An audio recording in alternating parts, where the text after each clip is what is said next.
For our listeners, I wanted to describe my little outfit because I feel like it's very It's on theme. it's on theme.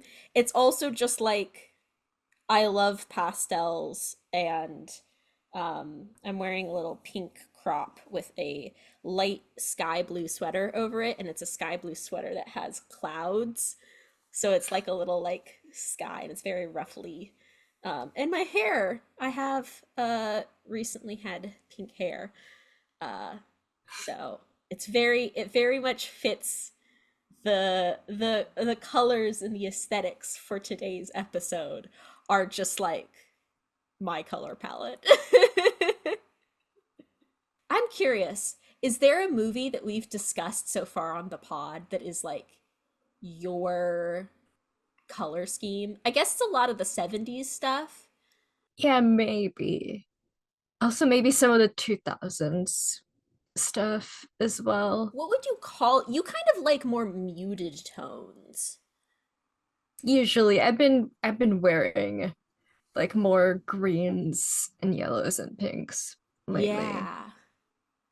But I Yeah. kind of like a bit of everything. You kind of like a bit of everything. You do definitely have that. You're also like, you tend to be someone who has more of like that kind of more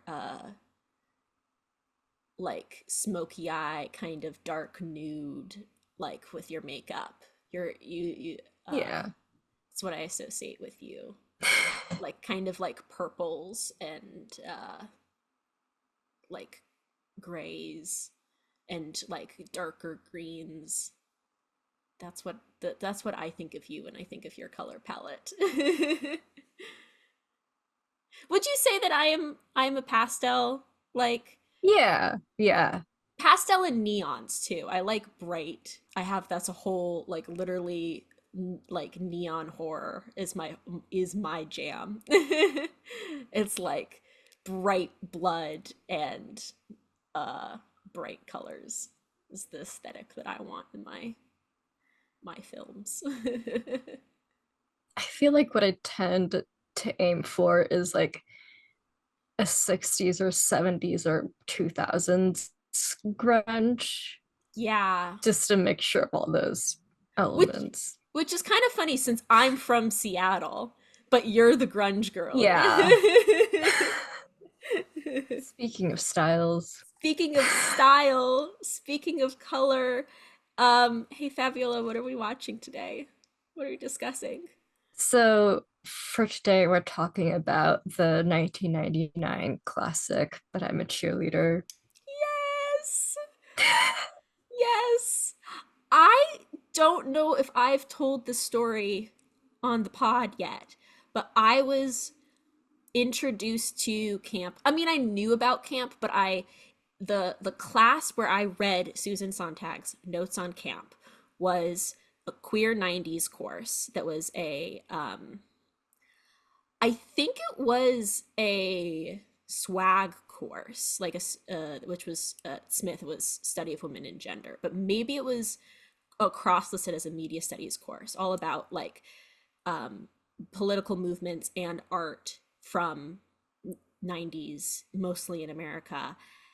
And we read Notes on Camp to watch, but I'm a cheerleader. So this was my film that was like the kind of my introduction to camp. And then did you watch it I, in I also sociology? first watched it for a class at Smith. Yeah, in a sociology class. It was a sex and gender class, and we watched it in class. I mean, Wild how this movie of all movies is the one that both of us like first watched in an academic setting.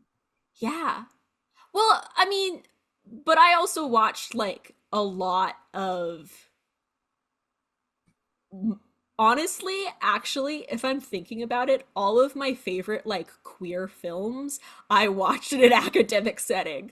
I watched But like Watermelon considering the Women. tone and vibe of this movie, Yeah. one wouldn't necessarily associate But I'm a Cheerleader with serious study. but we had cool professors. Yeah, We had yeah, cool professors who knew like you can have fun studying and also fun stuff can be studied. yeah. Um, what? Okay. I feel like this is a film a lot of people have seen, but it is a cult classic, and so there is probably people who have not seen it. We should, I mean, we always give background, we Yeah, always give a plot summary, but um do you think that there's potentially like people who listen to our podcast who have never seen this film? maybe. There might be that one person. There might be that one person. Yeah. I know the context, some of the context of like the queer 90s and queer new cinema. I How much of that do you think is relevant to this movie? Because it's not it this is like I feel like later in the it could be 90s. relevant. Like you could discuss that aspect.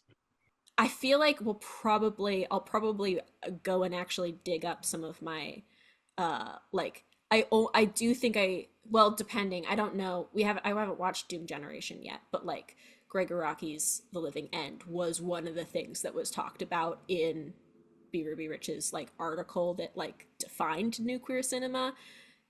But this is a little bit later, and I feel like it's almost like a but I'm a Cheerleader is almost a response to some of that kind of more like Yeah, it's definitely very influenced by rom-coms and yeah. like in my source, the director mentions being influenced by yeah, the big rom-com teen movie resurgence of the 90s. Yeah. But it also almost feels like it's like counteractive to kind of a lot of stuff that was like there was a lot of like emerging queer filmmakers who were getting recognition that were like exploring these dark topics and kind of had these kind of more gritty things. And then But I'm a Cheerleader is exploring a dark topic, but not in a gritty way at all. So it's like a really interesting like literally just the other night I watched Poison, um Todd Hines Poison, which was another of the thing that was like this is the definition of new queer cinema, and it's camp, but it's kind of it's not a Of course, bright it's Todd colorful Haynes. yeah, which also I was gonna say we should discuss one of his stuff for next season, I think. Absolutely, absolutely. Okay, what is the plot of this movie? Because we've this I understand. Maybe we should talk about the The plot plot and then the and context. yeah.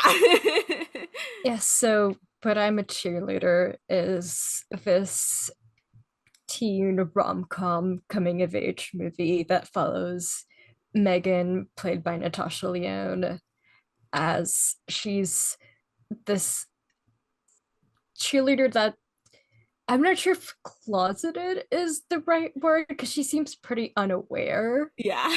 that she's A gay lesbian. until all her friends and family do like an intervention and they send her to a True Directions, which is a conversion camp, and there she meets all these other kids and Graham specifically, who becomes her love interest in the film. Yeah. And yeah, it has a happy ending and everything. It's a rom com. Yeah. But it's also a rom-com that is about a bunch of teens, queer teens, who are told what they are isn't normal and have their families be like, if you don't get your act together, if you don't clean up, and if you don't, get over this phase, we're like disinheriting you and we're abandoning you. So it's The on it. stakes are high. The stakes are high. So the cast is full of icons. Oh my god.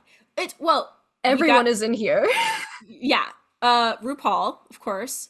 One of the rare out of drag roles, I think, right? Yeah. Um, we should mention that Clea Duvall is plays Graham.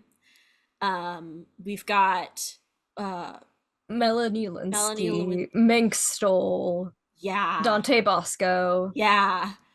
Um Also we've got I never realized this before, and I watched it with my family last night, and my mom pointed it out. It's like, oh my God, the best friend who's like in the intervention, the other That's cheerleader, Michelle it's Williams. Michelle Williams. Like, um, also Like in the hindsight, this cast is insanely stacked. yeah, and the lesbian at the bar who That's uh Julie Delphi. yeah, like it's what a cast. um but yeah, I feel like I've definitely seen people I've seen the one of the clips I've seen from this movie is, you know um when they're all going around and saying like I'm a homosexual, and people have clipped that and being like, Zuko, you can use this, animate this as Zuko saying he's homosexual. Yeah, real. um and this is Jamie Babbitt's feature directorial debut, I think. Possibly. I'm not sure if I like caught that in my supplementary source, but it's very possible. Yeah. This is a movie It's that production designed. this is a movie that is so visual. And so I watched the director's cut. I think it was kind of released somewhat recently. Actually, for our patrons for the video, let me find my For the people who can see. you can see. Here it is. Oh, that's a great cover. It's a great cover. It's this gorgeous. Although I do love the classic cover of Natasha Lyonne just standing there. Yeah.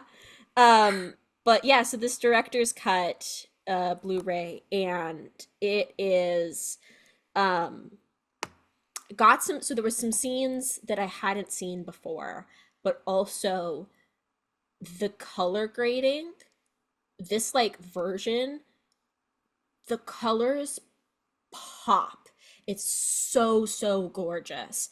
I don't know if it was just because like new technology, or if it was actual like creative decisions made some changes to the colors, but if you can watch the director's cut, I'm gonna highly suggest you watch the director's cut, because I was really noticing how much attention to detail is put in the production design and the costume design, because everything is color coded in this movie.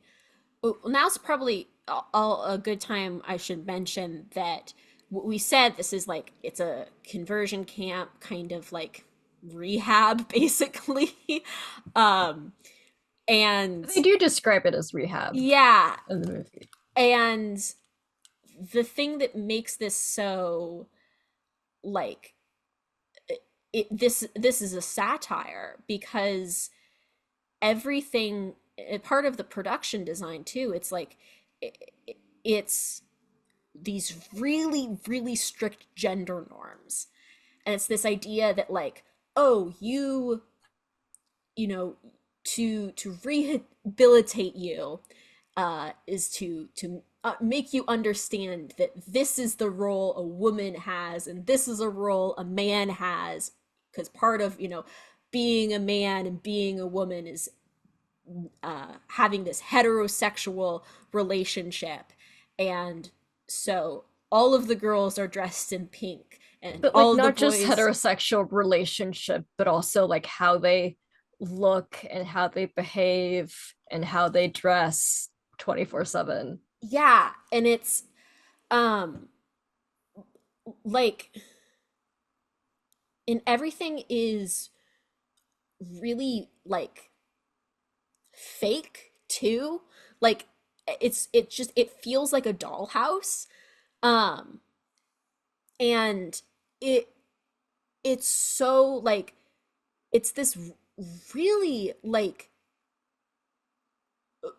literal interpretation of how gender and gender roles are a performance and an artifice and completely constructed, because they're like they're playing house, they're put in these costumes, and it's like it's it's just like A lot of the furniture is covered in plastic. Their graduation outfits are all like PVC material. The yeah, flowers outside are plastic flowers. yeah. um and it's it's like I don't know, my sister, so I watched it with my family, and my sister Zola was saying like she really liked it, I and I knew thought it. It's like she's gonna love it. This is like um a her movie. it's also it's a very much a me Yeah. movie too, but yeah, we have similar tastes. But I think it was interesting, she was saying like she was thinking, she's like, this is a film that you need like strong media literacy for, because she was kind of saying Mm, like, she's like, I could see how this could be a movie where people would think it it's just a reproduction of homosexual stereotypes, and like it's homophobic too, to be like, oh, we're forcing these people to be in these like gender roles. And it's like, but she's like, no, no, like she understands like it's a like that's the point, is that it is a joke, and that it is over the top and a stereotype. But like I do agree with her, if you like watch this without, you know, if you watch this and you kind of have like this liberal mindset of like everyone should be, who they are, and it's like, what, this is so gross, why are they saying that a woman is like this and a man is like this, and it's like it's supposed to be poking fun at that idea. yeah, it really does feel like this film is having fun with everything. Hmm. Because like even with the things that could be interpreted as homophobic, they're doing all that being aware that it could be interpreted that way. But to Yeah. me, they're clearly having fun with it. Yeah, because we should say like these other characters, some more than others, at True Directions are uh they're all very instant character. They're all very like they even go around, there's a scene where they're all like, when they all introduce themselves, and they're just like, I'm a homosexual, like this is my one character definition, besides the fact that I'm a homosexual. um and was the character Andre, who's like the really like flamboyant gay character. And the thing is it's just it's fun, it's silly, it's It like, was having a lot of fun with Andre. yeah. Hi, Megan. I'm Jan, and I'm a softball player, and I'm a homosexual. I'm Sinead. I like pain. I'm homosexual. I'm Joel. I'm a Jew. And, homosexual. We met.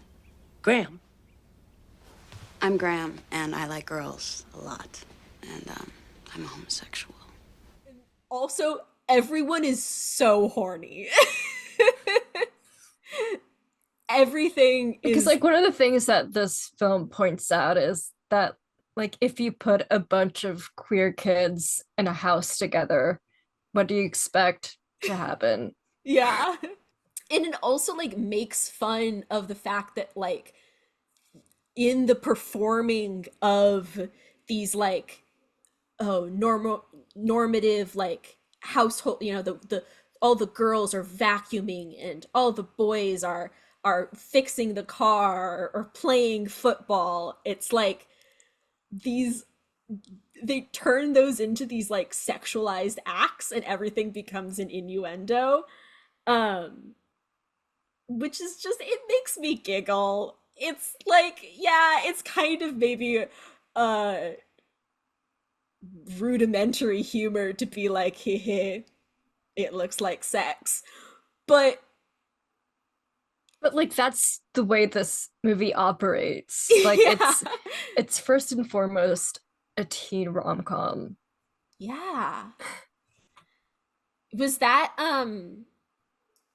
like, I think you said that's like, you have quotes from the director that that's like, that was the intention, was to respond to teen rom-coms.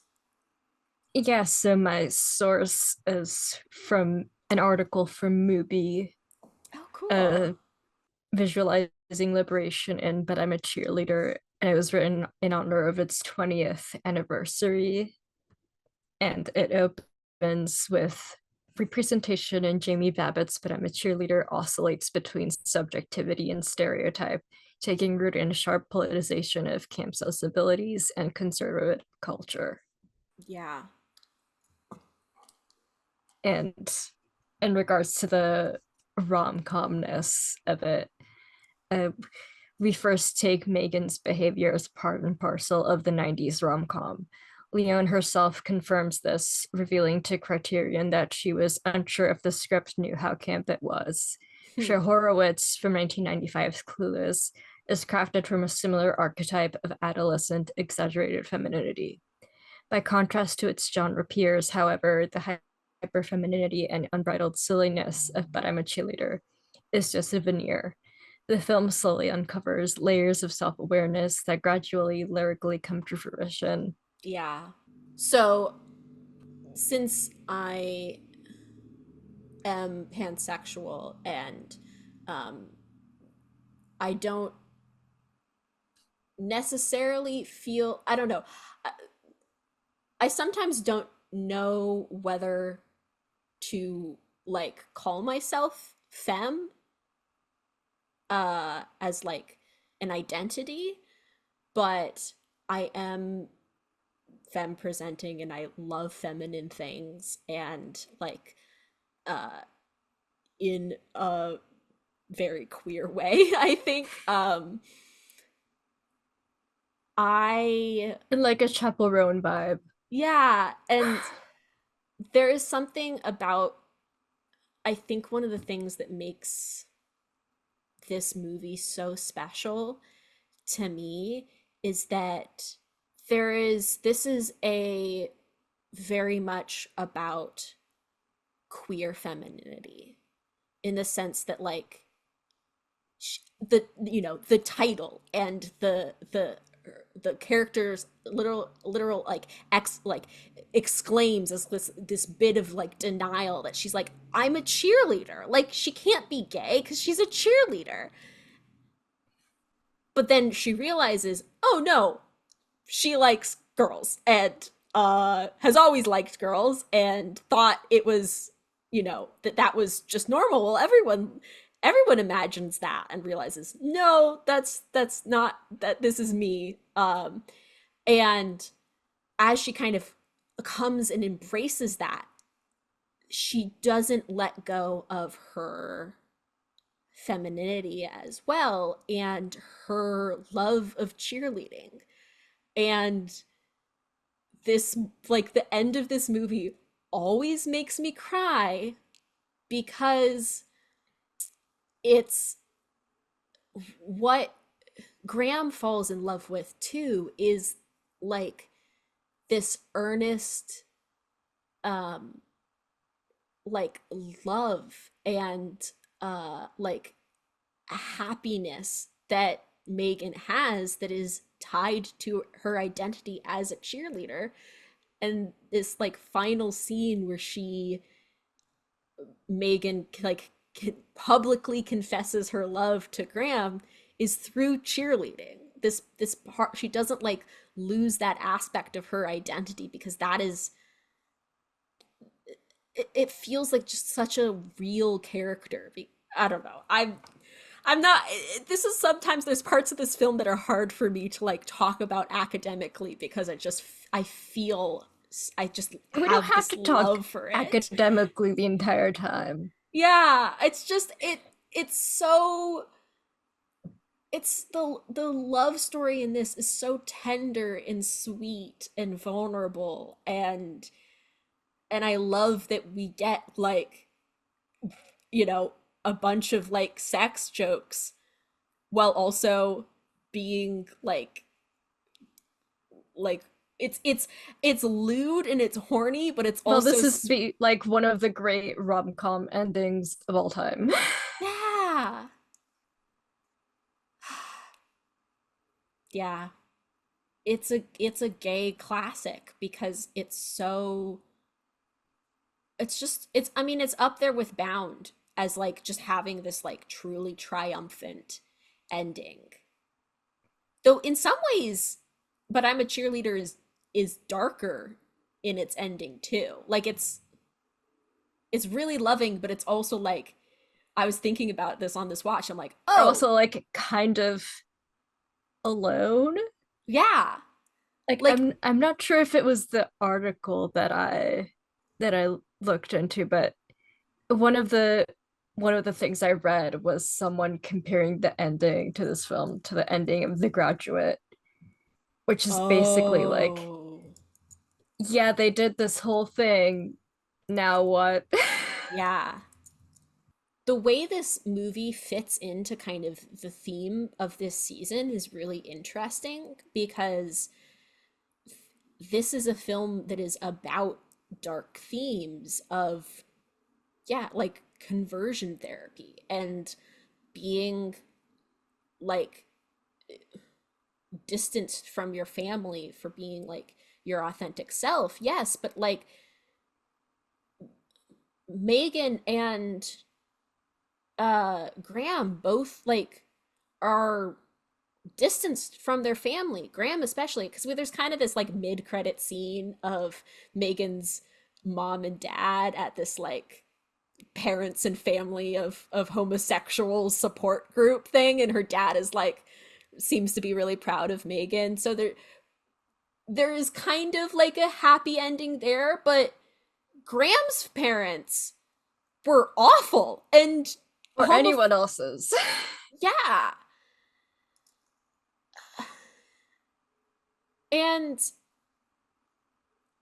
it's so interesting that we have this like this sadness and this loss and this like really, I mean, it's a stomach churning like topic, even though the intervention scene when they're like, Megan, you're a lesbian, and she's like, what? Like, it's funny because the things When that her they're boyfriend is very slowly driving her to her house. yeah. Well, and then also like I always crack up at all of the examples they have of why she's a lesbian. It's like you're making us eat tofu and you have Georgia O'Keeffe inspired like artwork and on your pillows and it's like, The Melissa Etheridge poster. yeah.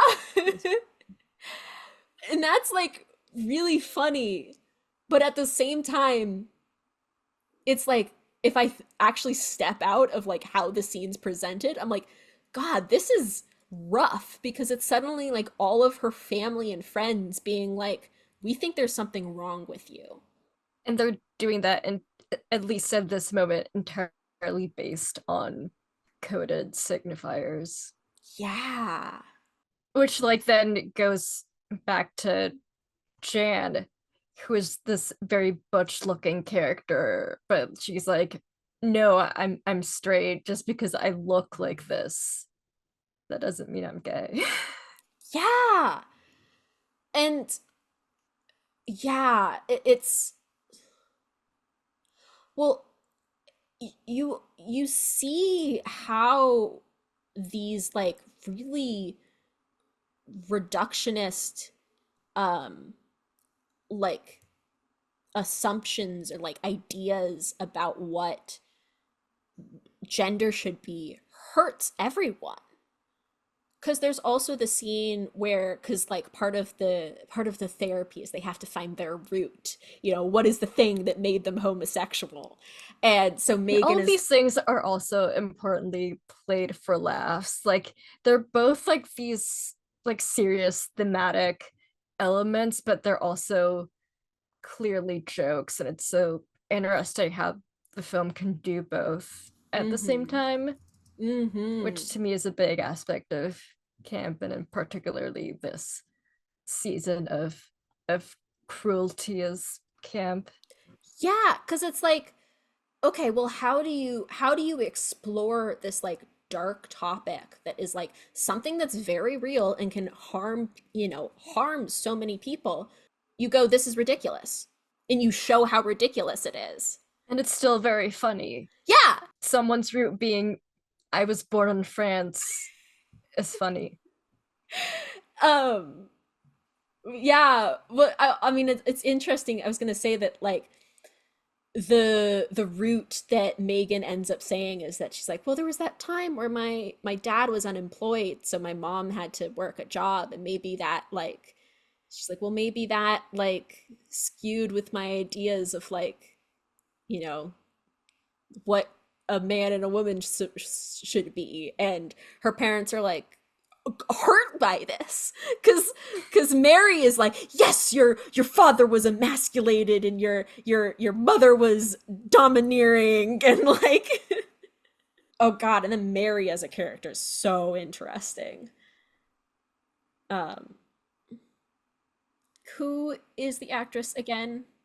Oh, it's Kathy Moriarty. Right. It's like her and RuPaul Yes. are so fun, and in particular RuPaul, since he's playing this quote unquote straight character. One of his Yes. first lines is, I was once a gay. Yes. um yeah, also I didn't realize uh there's but having the subtitles on helped with this. There's a scene where because Mary has a son who also is so clearly gay. And Mike RuPaul's character is like totally they're into each other. um but there's a scene where Mary's son, whose name is Rock, which is that after Rock Hudson? Possibly. Yeah. I would put it past them. But Rock is dancing around and singing to a RuPaul song. So it's very much like that is a casting that you're like, it assumes the audience knows what cultural what kind of cultural figure RuPaul is, and like plays with that for comedy. Yeah, and the article it talked a bit about like Mike's role in Mm. the film in relation to Sontag's notes on camp. Oh, yeah. It says, with Mike in particular, the film's Sontagian influence is visible, specifically Sontag's idea that camp sees everything in quotation marks. It's not a lamp, but a lamp. Not a woman, but a woman. For a piece entitled Gentlemen, What the Hell Has Become of Us in American Men's Magazine Esquire, Stephen Marsh claims the more manly you act, the less manly you probably are.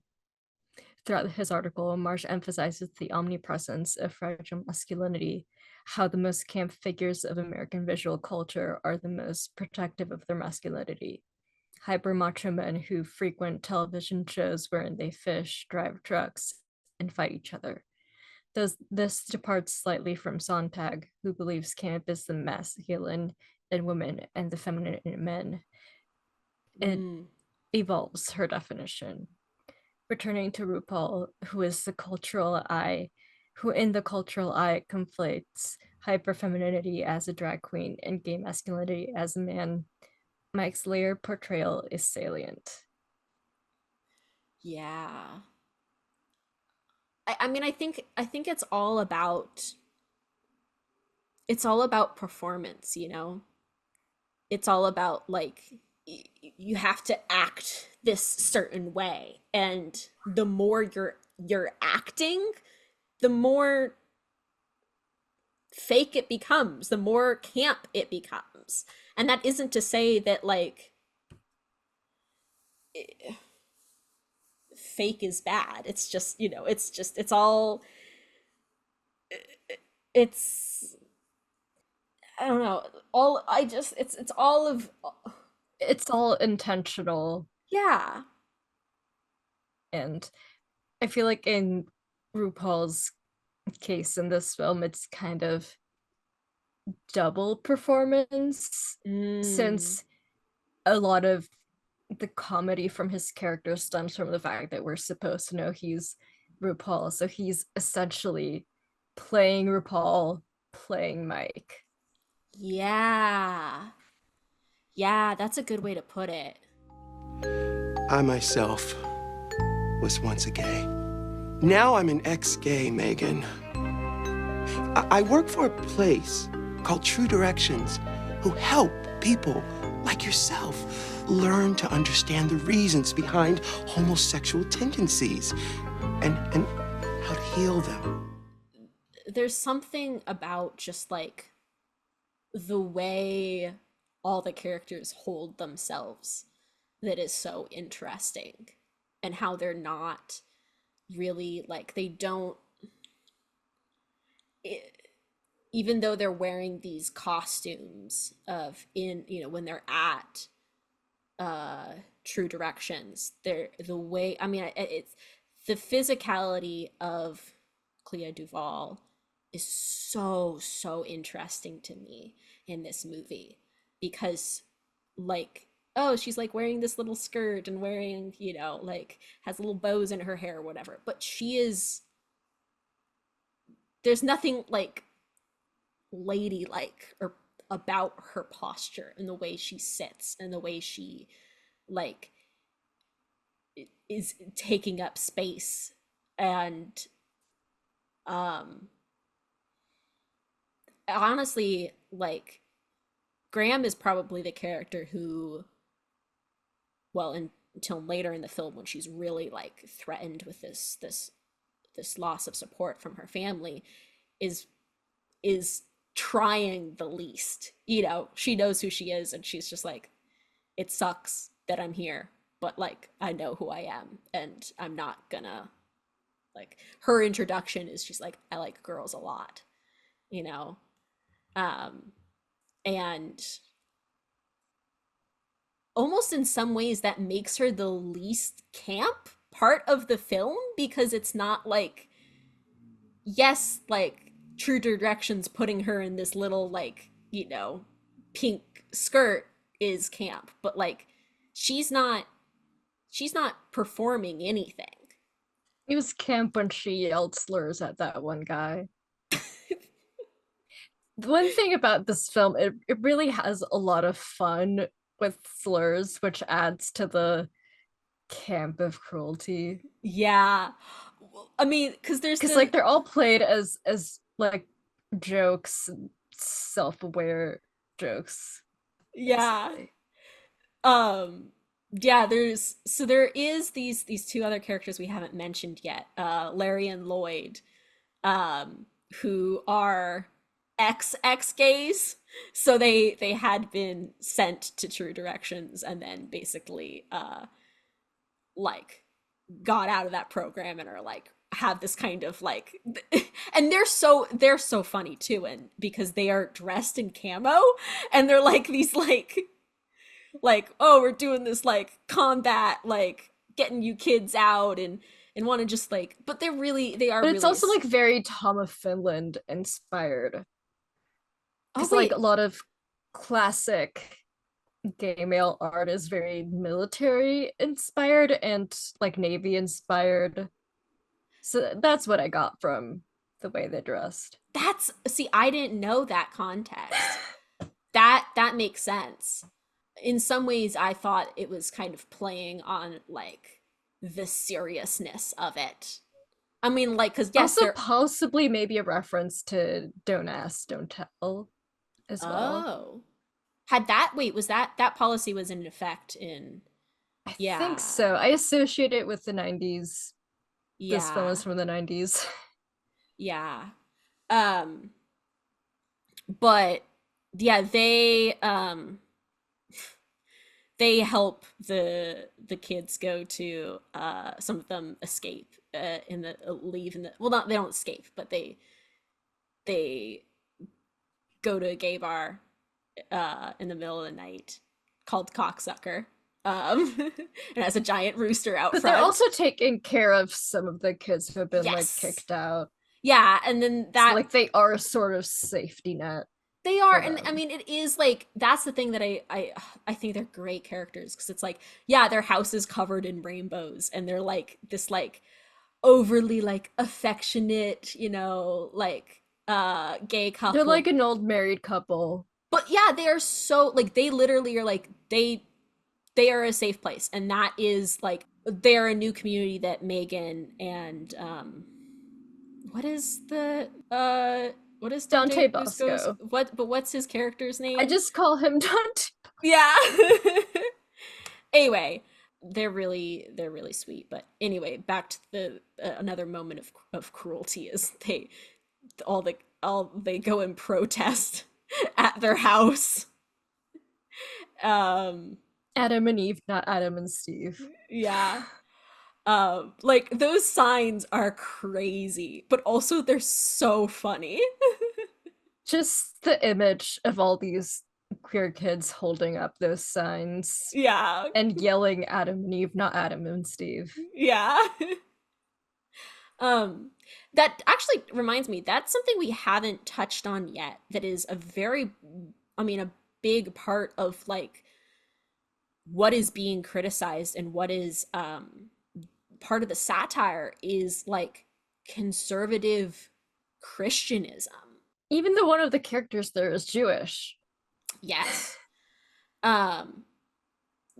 Like, I mean, Megan's family, they're they're like these good Christians, and they say grace and at dinner, and there's this it's a really really heavy-handed like it's kind of they're like, we hope guide us to do the right place and take on the right role, and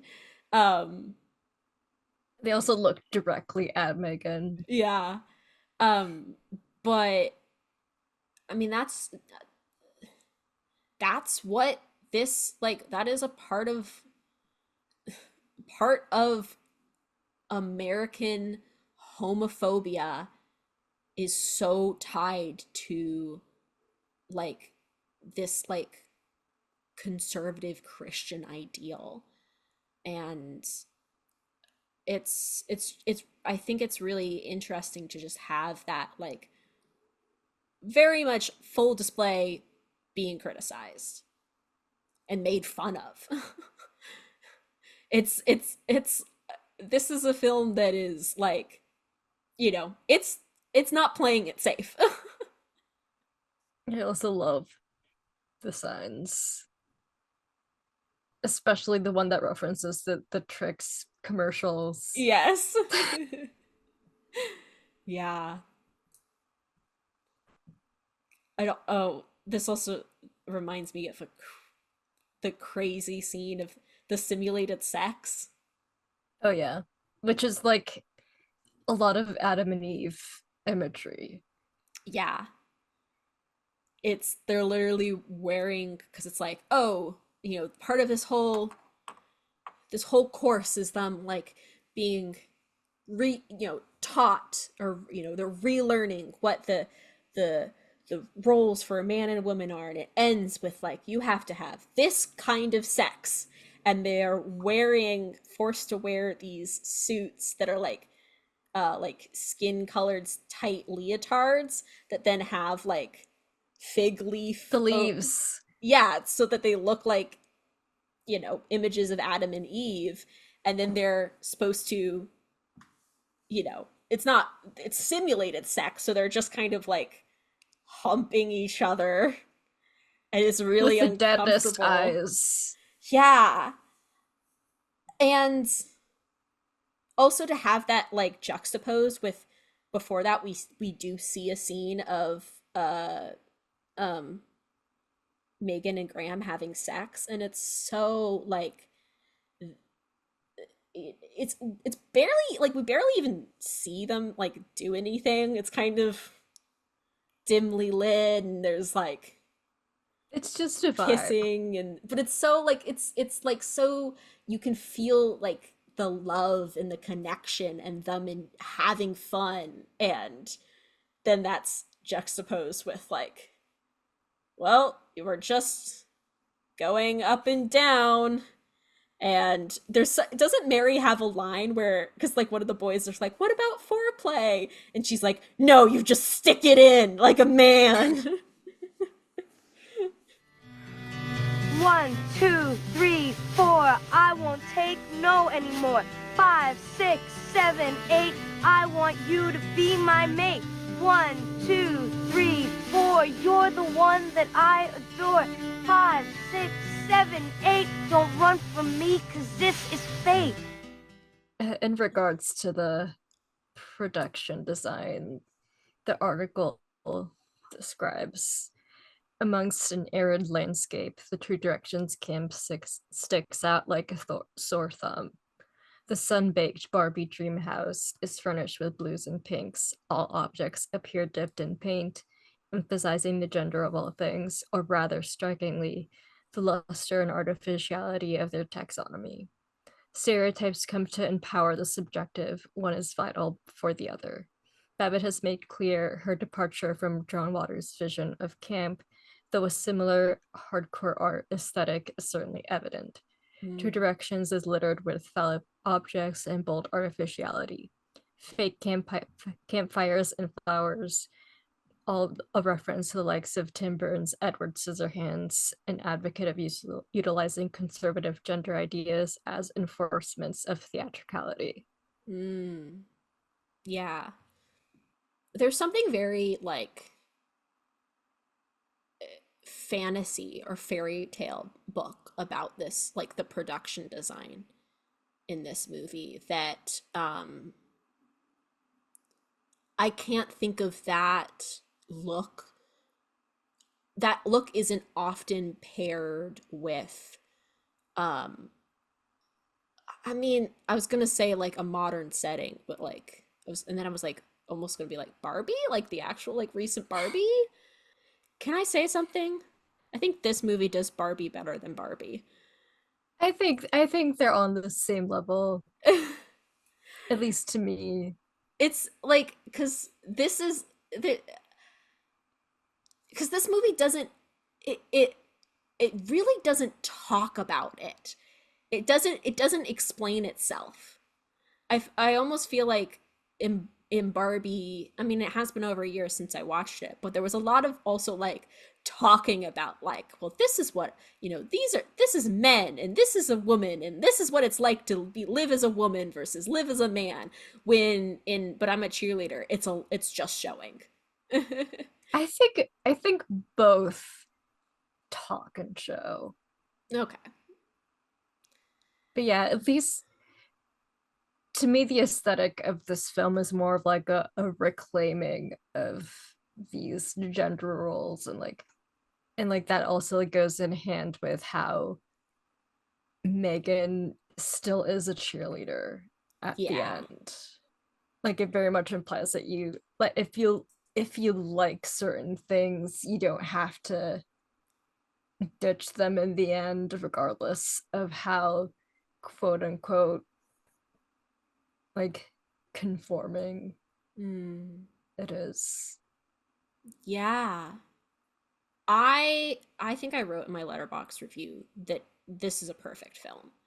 And what I mean by that is that I can't see it, like I can't see it being made any differently. I also really love it, and so I really enjoy the experience of watching it. But it's also a film that just feels really like thoughtfully constructed in a way that I'm like, it's such a specific vision that I'm like, I think it does exactly what it sets out to do. That I'm like, I can't see any changes being made to this film that would like improve it. Like I think that's, to me, I'm like, that's what makes it a perfect film, is that I'm like, it it knows what it is and it works. Yeah, one of the camp things about this film is, like as you said, it's like very thoughtfully constructed, but at the same time it's not really taking anything seriously. Mm-hmm. Yeah, and that's I think maybe why the dark themes work so well for me. Because it's like, yeah, this is like you get to see the reality that these are parents who are like uh you know, these homophobic parents that will walk out on their on their children if they don't behave a certain way. But then there's romance and there's love and And it's also like having fun with the homophobia. Like mm, as serious as the like family therapy scenes are, there's still very much jokes in them. yeah. Like there isn't really like one moment in the film where it's like, okay, now we're going to get really serious. I mean, It's just all light, even though it yeah. knows that it's like dealing with very high stakes. You know what it is? The last episode that came out, the our episode on Death Becomes Her, I was against certain aspects of that film that were, showing, like the kind of fat phobia, misogyny, these depictions of like these awful women. And it, to me, that just, it was like being silly and funny, but it also, to me, it just felt cruel. I think the difference between Death Becomes Her and But I'm a Cheerleader, for me personally, that makes one work more than the other, is that it feels like it's this like it feels like the jokes are coming from with inside the house, like it's like people like Yeah. of an experience and an identity making jokes about their experience and identity, versus like, and I think, to me, because I'm also like, oh, I feel like, any director of any identity, if they're well researched and like, collaborative, I think they can tell a story of identities that aren't their own. I'm always like, male directors can tell really good stories about female characters. But I think there's a difference also between Cronenberg. yes. Or dare we say Sam Levinson, Assassination Sam Nation. Levinson that one time. That one Sam Levinson time. that one time. My point was just that I feel like there's also a difference between like telling a dramatic story versus a comedy, because because with comedies, I don't know. This podcast, a lot of it is me kind of wrestling with to define my taste and what I think works and what I think doesn't work. And so I'm trying to be aware of like my own contradictions of like when I'm saying I think something works for me versus when it doesn't. And yeah, I don't know. I could see. Meanwhile, basically everything we've covered is my taste. I just like so many things. Okay. I really want to see if there's gonna be something one day that I suggest that you won't like. We might get. That we would be haven't. so interesting. We haven't covered Divinity yet, and but I still think Yeah. I think you'll like Divinity. So we'll see. But maybe in that idea that I had for that special that I don't want to talk about on pod because it's not been planned at all. But my idea to do what could be a panel show of people bringing different things. Oh, yeah. But you liked what I've made of that format, so Yeah. we'll see.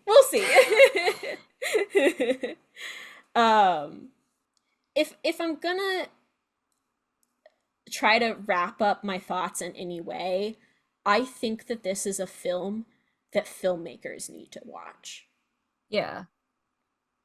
Like, yes, it's a film that I absolutely am like, hey, like queer folk, like if you want to like a fun movie that like is going to make you feel a lot of feelings, watch But I'm a Cheerleader, you know.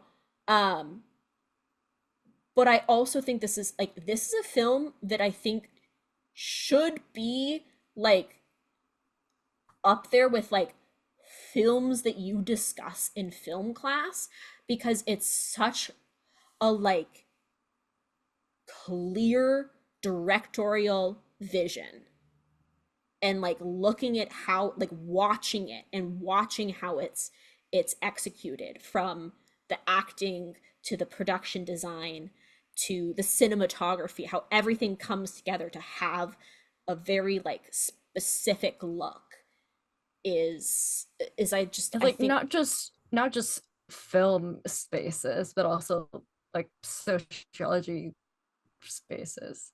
yeah.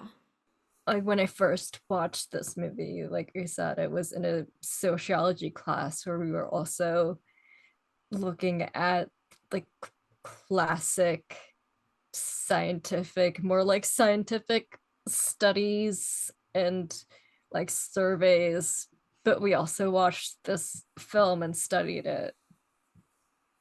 Yeah. Yeah. Like we were reading Durkheim That's and then we watched this movie. I think it might be a great idea for Megan to be reminded of your root, Graham. My mother got married in pants.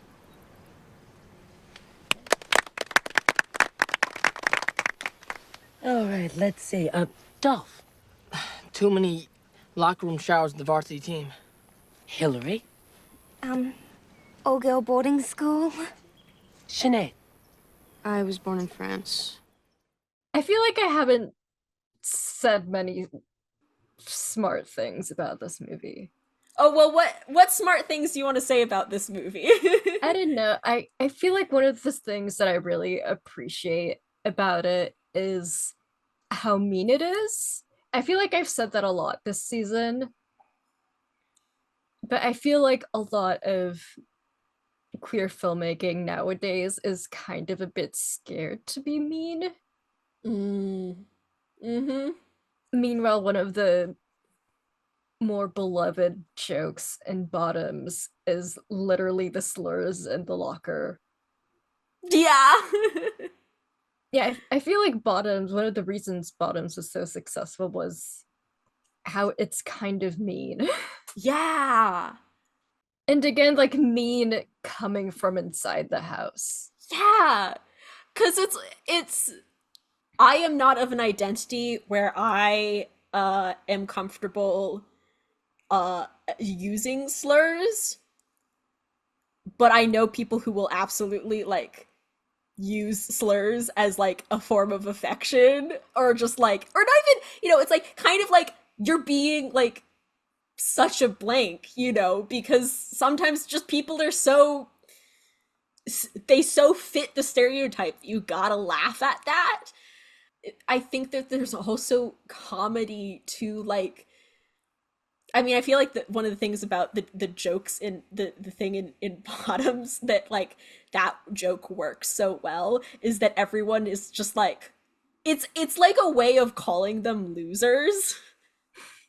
But it's like no, it's not that we uh don't like we're not discriminating against you because you're gay. We're just like we don't like you because you're annoying, but we're like because everything is played up so much. It is like they do use the slur and yeah. Um I also do think that there's another thing that's comedy about this film, but I'm a cheerleader, is how everyone clocks that Megan is gay before she does. And it's like for kind of the wrong reasons, but also it's like, damn, no, they really read her. Like I didn't have like the level of denial and not at all the way of coming to my realization like Megan did. But God, is it real to be like, I thought everyone thinks that way. Like, everyone thinks about girls that much, right? No, I they love don't. the shot of both Megan and Michelle Williams's lockers and how different they are. Yeah. I was gonna say that you like the shots of the opening sequence. Because Yeah, I that love the too. opening The sequence. opening sequence is really fun. The thing with the opening sequence that I was like, this is the female gaze. Like, that is a, But there's, also like weirdly a reclamation of the male gaze. yeah. Like as I keep saying, and like a couple of days ago I sent you this thread by film critic Jordan Sears. I never know how to pronounce her last name.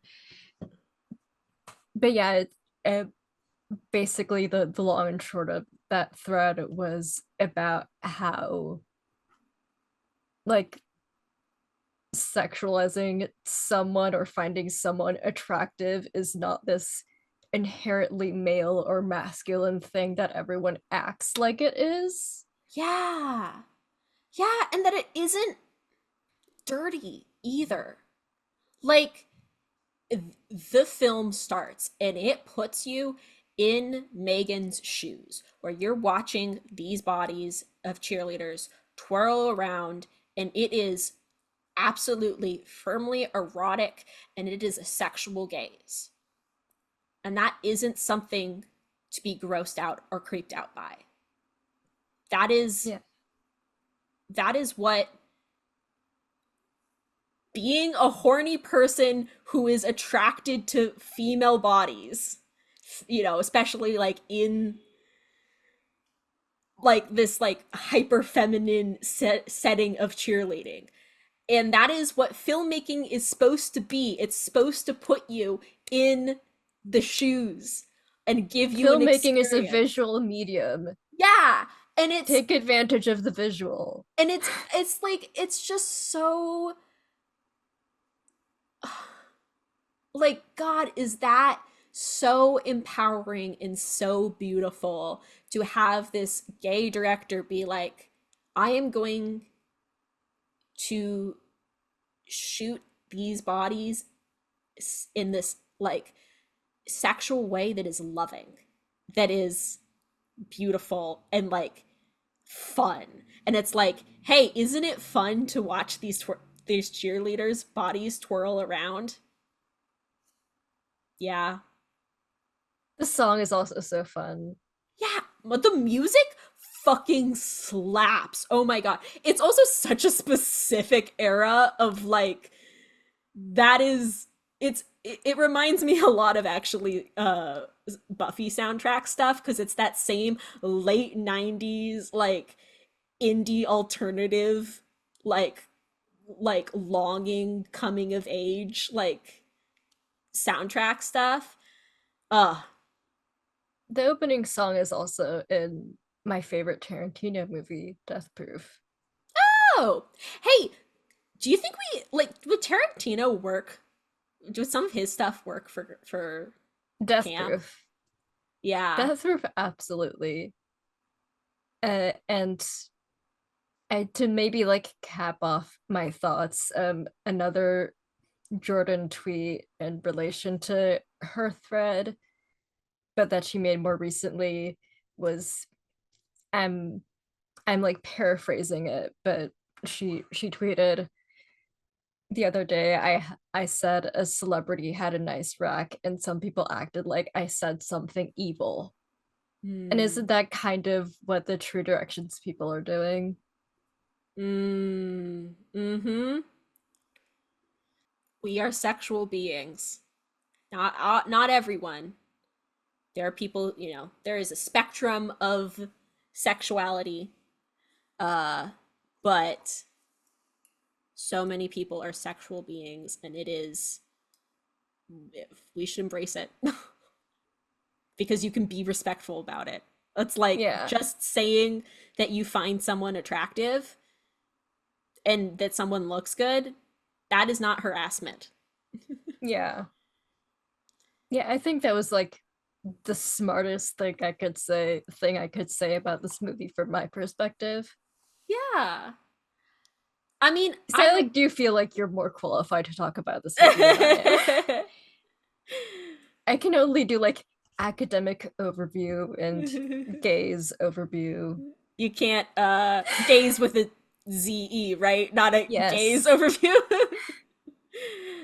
You can't say that you relate to Megan at all. I know, I like Sinead's vibe. Yeah. Oh, okay. Love that character too. That is, I think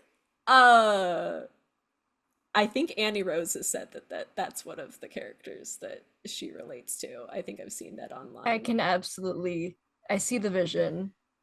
Sinead, real quick, fascinating character because also kind of relates to this topic because Sinead is a character. Sinead or Sinead? Sinead. Sinead. Like Sinead O'Connor. Okay, right. That's a good way of helping me. Okay.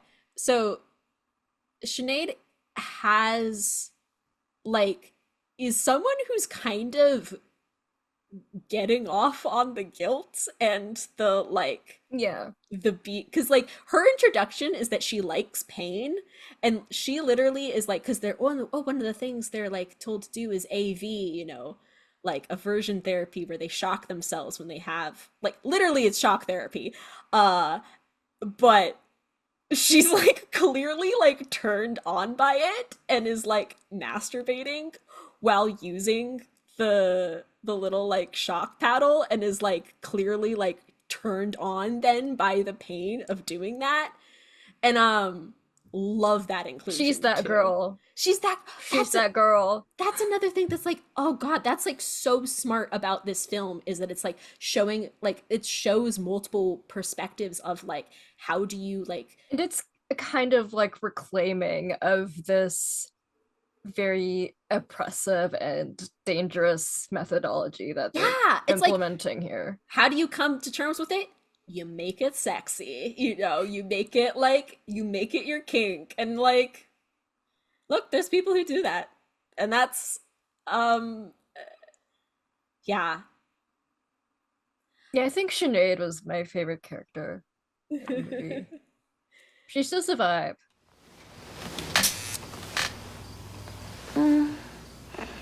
Yeah. Sorry, it's just me. What are you doing? AV, what's it to you?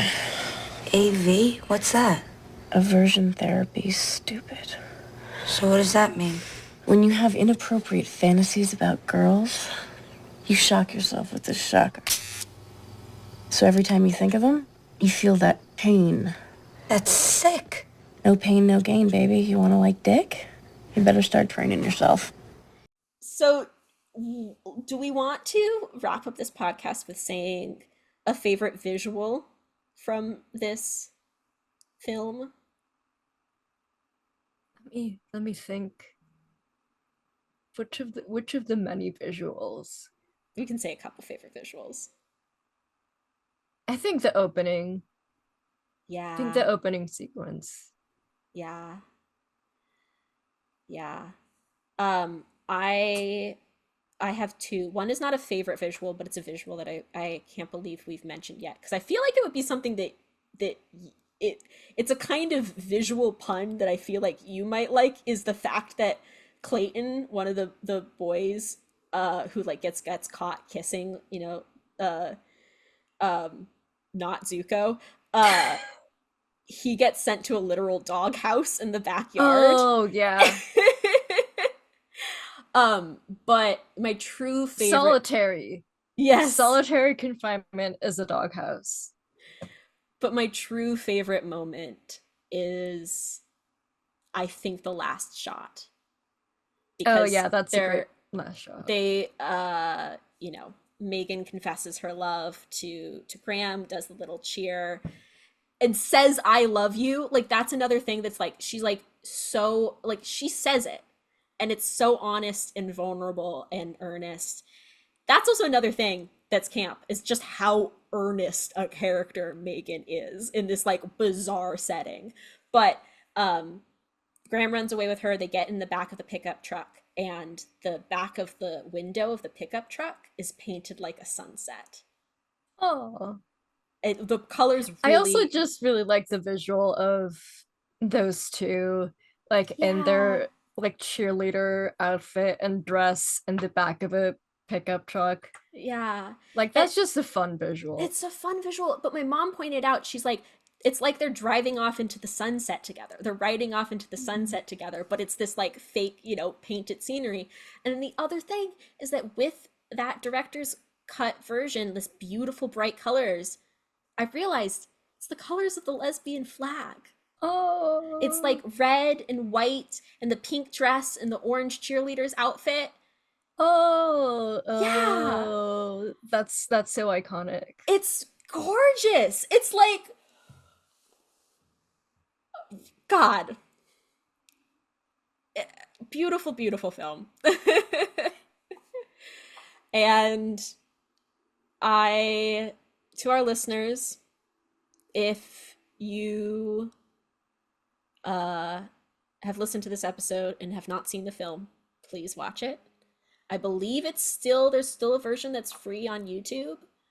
Yeah, I watched it on Tubi. Okay. Which is free. And if you have seen it, but it's been a while, go and rewatch it. I feel like I've the most the situation where I've watched it in is late night with a bunch of gays at the end of a party. It's been put on multiple times when it's like the party's winding down and people are like, we want to watch a movie, what should we watch? But I'm a cheerleader.